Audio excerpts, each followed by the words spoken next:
The police did not fear Bumpy Johnson because he was unpredictable. They feared him because he was not. In a world where chaos was expected, he brought order.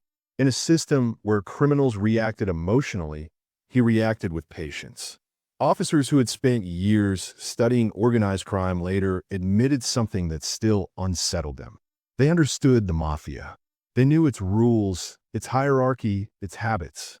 But Harlem was different. There was one man whose presence changed the streets without sirens, without raids, without visible force. His name was spoken carefully, often in low voices. And when police considered acting against him, they hesitated. Not because they lacked weapons or authority, but because they were unsure what would happen next. That uncertainty was the beginning of fear, and it would shape everything that followed.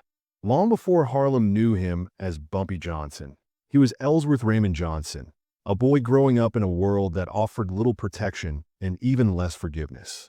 He was born at a time when black families faced limits that were both visible and invisible. Opportunity was scarce. Justice was uneven. Power belonged to others, and it rarely shifted. From an early age, Bumpy saw how quickly lives could change and how little warning came before loss. Violence was not always loud. Sometimes it was quiet, arriving in the form of absence. A father gone, a neighbor arrested, a promise broken. His childhood was shaped by instability. Family life was marked by tension and separation, and the streets quickly became a place of education. Harlem was crowded, restless, and full of unspoken rules. People learned where they could walk, when to speak, and when to remain silent. Authority existed, but did not always protect. Police patrols passed through, but their presence often felt temporary. When they left, the same problems remained. Bumpy watched all of this closely. He noticed that power did not always belong to those with badges. It belonged to those who understood the environment. The men who survived longest were not always the strongest. They were the most aware. They knew when to act and when to wait. They understood people. This lesson stayed with him. As a young man, Bumpy struggled to find a stable place in the world. Legitimate work offered little security. Advancement was slow, respect even slower. Rejection became familiar. Each closed door reinforced the same message. The system was not built for him to succeed. That realization did not make him reckless. It made him focused. He did not seek power out of vanity. He sought it out of necessity. He wanted control over his own fate. He wanted a position where decisions were not made for him. But more than anything, he wanted permanence. He did not want to rise quickly and fall just as fast. He wanted to build something that could not be ignored. When Bumpy entered the criminal world, he did so cautiously. He observed before acting. He listened more than he spoke. While others chased fast money and attention, he studied structure. He learned how networks worked, how information moved, how loyalty was created and lost. He saw that fear could force obedience, but could not create stability. Respect, when carefully managed, could. His early struggles shaped his approach. He failed. He made mistakes. He was tested. Each setback refined his patience. He learned restraint. He learned the value of silence. Over time, he began to stand out, not because he was louder than others, but because he was calmer. As his influence grew, so did his understanding of Harlem itself. He did not see it as territory to be conquered. He saw it as a system, a network of families, businesses, churches, and street corners. He understood that controlling people directly was inefficient. Influencing relationships was far more effective. This was the first moment when police attention began to sharpen.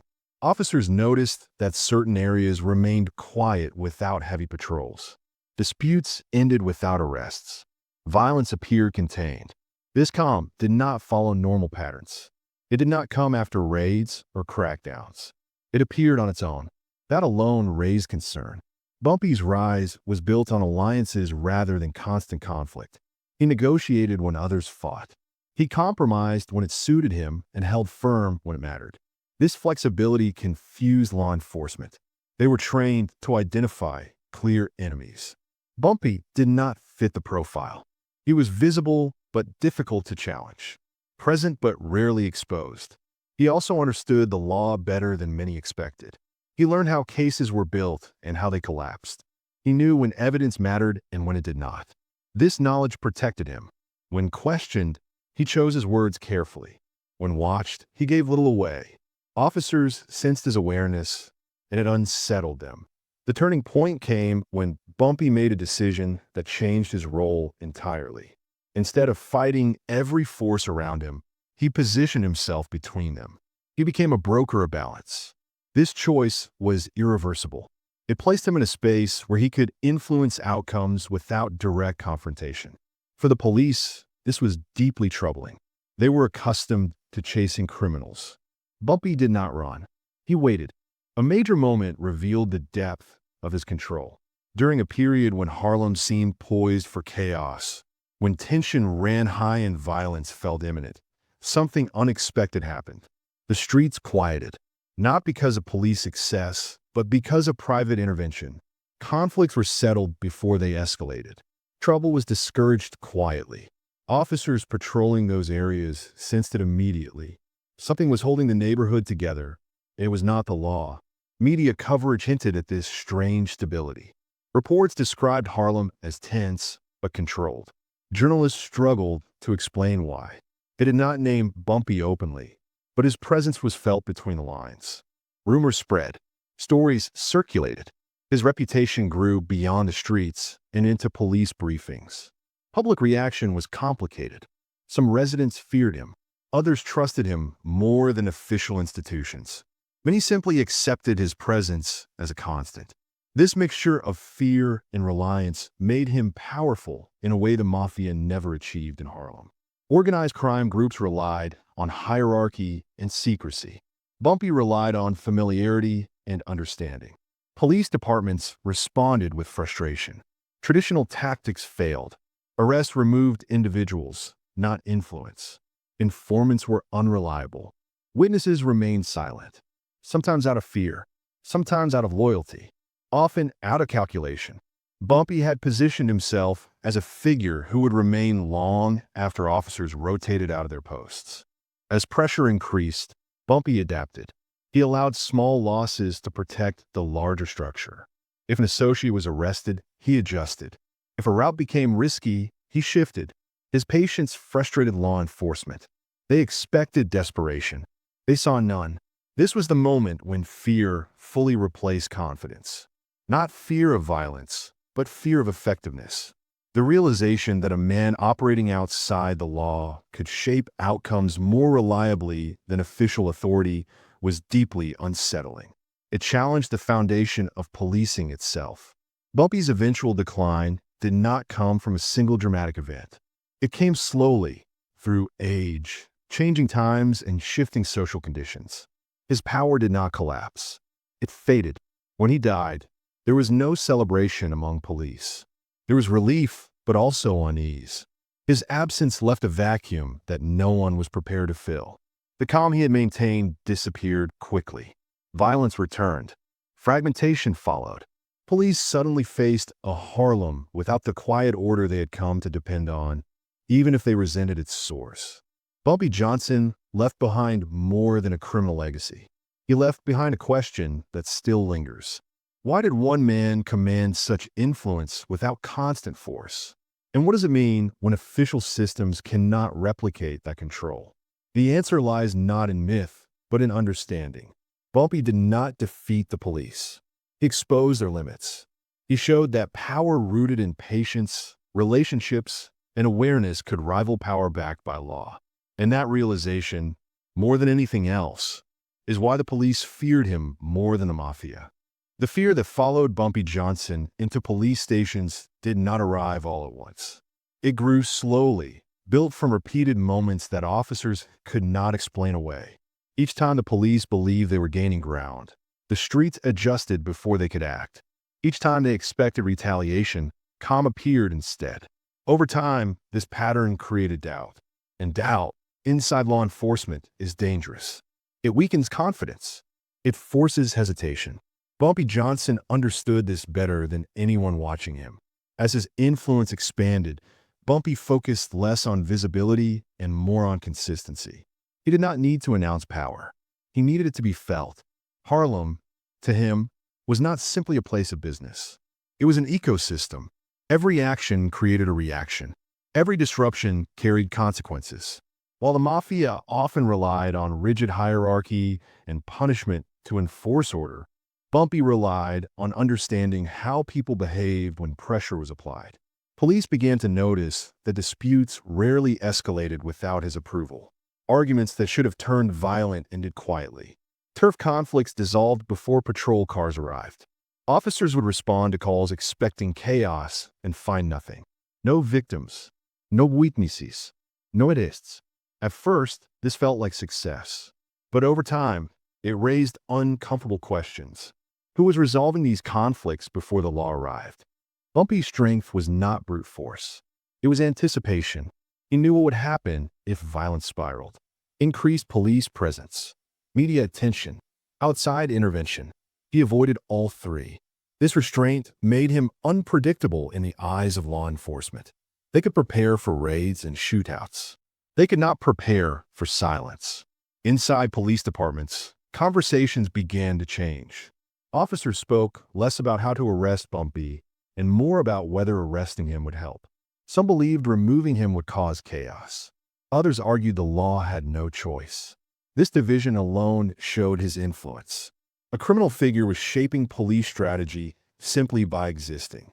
Bumpy also understood how deeply mistrust ran between Harlem residents and the police.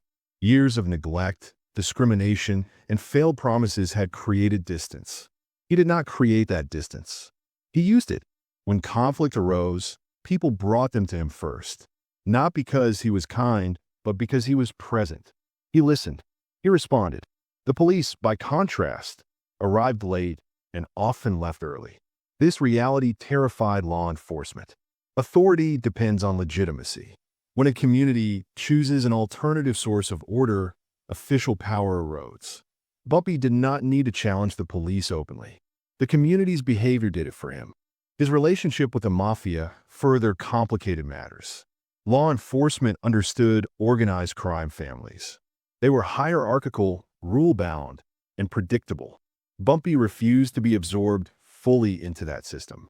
He negotiated when it benefited him and resisted when it threatened his autonomy. This independence made him harder to categorize. He was not fully inside the Mafia world and not fully outside it either. For the police, this blurred lines. Jurisdiction became unclear. Strategies designed for traditional organized crime failed. Bumpy did not rely on centralized operations that could be dismantled with a single strike. His influence was spread through relationships. Arresting one person did not weaken him. Sometimes it strengthened him by removing a problem. Media coverage during this period reflected confusion. Articles described Harlem as tense yet strangely controlled.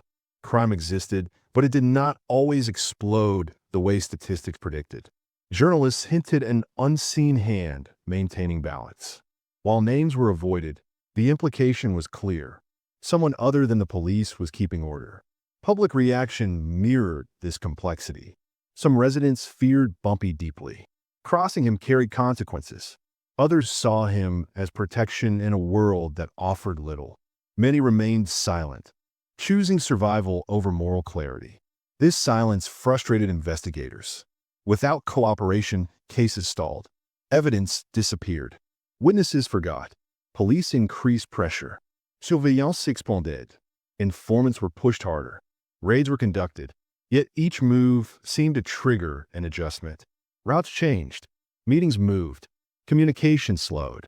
Bumpy allowed small disruptions to protect the larger system. He never reacted emotionally. This restraint unnerved officers accustomed to provoking mistakes. Police increased pressure. Surveillance expanded.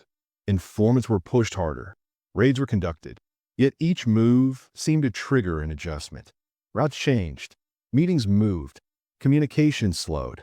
Bumpy allowed small disruptions to protect the larger system. He never reacted emotionally. This restraint unnerved officers accustomed to provoking mistakes. The turning point in this phase came when police realized they were reacting to Bumpy, not the other way around. He dictated pace. He controlled escalation. When he wanted calm, calm followed. When pressure built, he absorbed it until it passed. This level of control felt unnatural to law enforcement trained to dominate situations. Internal conflict within police departments intensified. Younger officers wanted aggressive action. Veterans urged caution. Some warned that removing Bumpy without a replacement would destabilize Harlem. Others argued that allowing him to remain undermined the law. This disagreement revealed the depth of his influence. He was shaping decisions from the outside. As time passed, cracks appeared. Harlem was changing. New generations did not share the same respect for old rules. Economic pressures shifted. Drugs changed. Violence threatened to return. Bumpy adapted, but adaptation became slower. Age weighed on him. His presence, once constant, became less visible. Police sensed opportunity. Investigations intensified. Old cases were reopened. Pressure increased. Yet even as his influence weakened, the fear did not disappear. Officers had learned what chaos looked like without him. They had seen what happened when his control faded. That memory shaped their actions. When Bumpy's health declined, the system he built began to unravel. Conflicts escalated.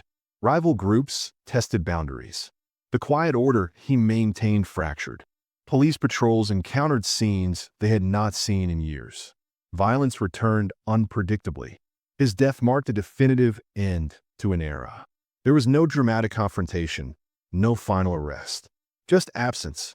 For law enforcement, this absence was not a victory. It was a warning.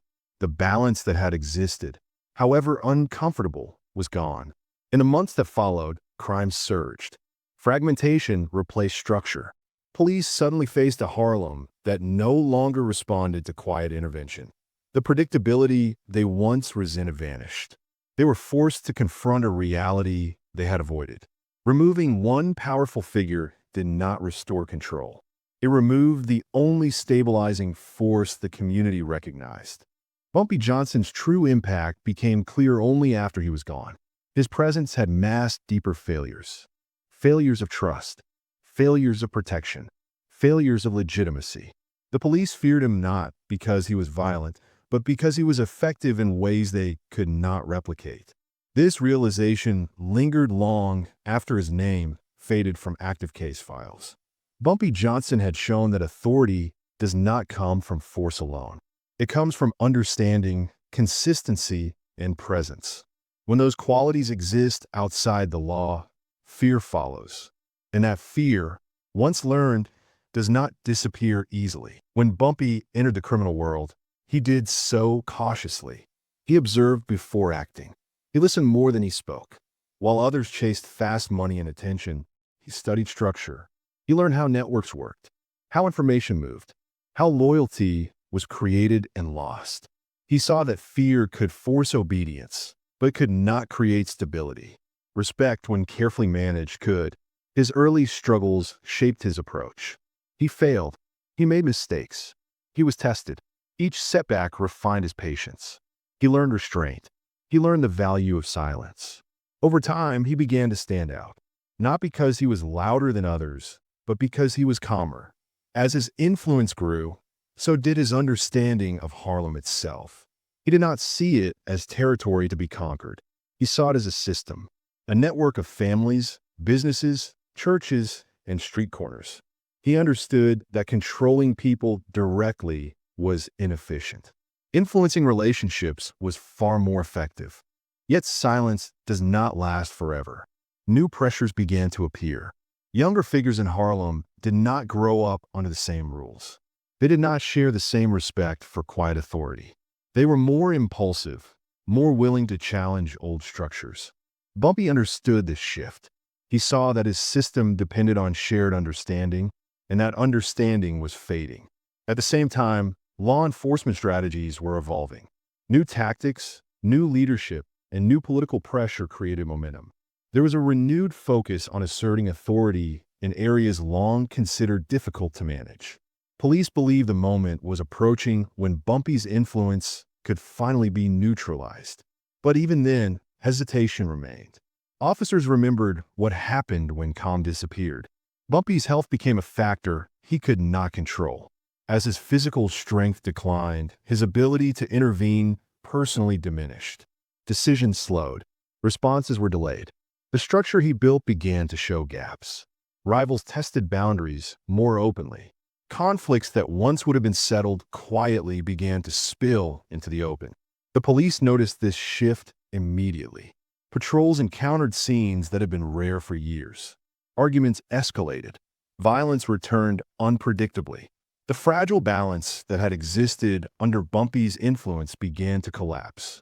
Officers felt a strange mix of validation and anxiety. They were regaining visibility, but losing predictability. Media coverage reflected this change. Stories spoke of Harlem entering a new phase. The quiet stability of previous years gave way to uncertainty. Some commentators framed this as progress. Others warned that the loss of informal control would lead to worse outcomes. Few fully understood the role Bumpy had played until it was gone. When Bumpy Johnson died, the event itself was understated. There were no dramatic scenes, no public reckoning. Just an announcement and then silence. For the police, the moment did not feel like victory. It felt like the removal of a familiar constant. They had spent decades defining their strategy around his presence. Now he was gone, and the consequences were immediate. In the weeks and months that followed, Harlem changed rapidly. The order Bumpy maintained did not survive him. Rival groups moved in. Old alliances collapsed. Violence increased. Police departments suddenly faced a fragmented landscape with no central figure to negotiate around. The predictability that once allowed for cautious planning vanished. This period forced deep reflection within law enforcement.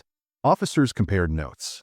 Veterans spoke of the past with a tone that surprised younger colleagues. They described a time when one man's influence prevented larger disasters.